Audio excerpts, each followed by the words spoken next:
May bago tayong i-review na product today and it is Luxless Cysteine Treatment. And disclaimer lamang po, I am not paid to do the review. Nag-message lang sa akin ang Luxless Philippines para matry itong product nila and bakit naman ako tatanggi? I am here to help the industry. I am here to elevate the industry. Hair product companies na gustong mag-send ng products para ating itry dito sa platform natin. I am here to help, living by the code na we are here to help, not to compete.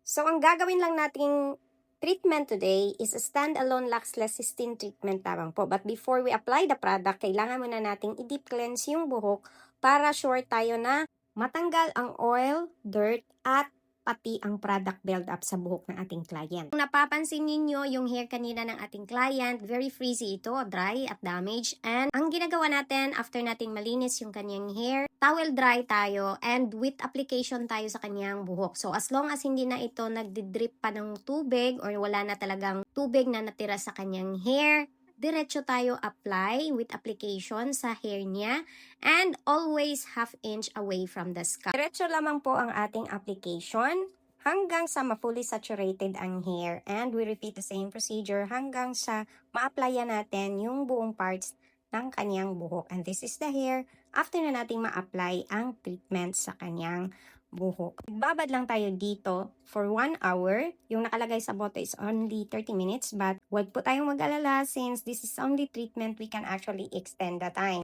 After 1 hour, nagbanlaw tayo sa hair at ito na po ang kanyang buhok after natin itong mabanlawan. 100% banlaw po tayo sa kanyang buhok. Nag-blow dry plancha po tayo and this is the result after the thermal reconditioning. Napaka-shiny po na nagiging resulta after the thermal reconditioning but hindi po tayo dito nagtatapos because I asked the client na babalik after 3 days ng kanyang buhok at ipapakita niya sa atin yung after wash ng result ng ating ginagawa. Luxless Cysteine treatment sa kanyang buhok. And nag-post na ako regarding dito sa treatment na to and ito na, bumalik na yung client natin after 3 days. So, I washed her hair at ipapakita lang natin dito yung before niya and this is the final result after natin itong ma-wash.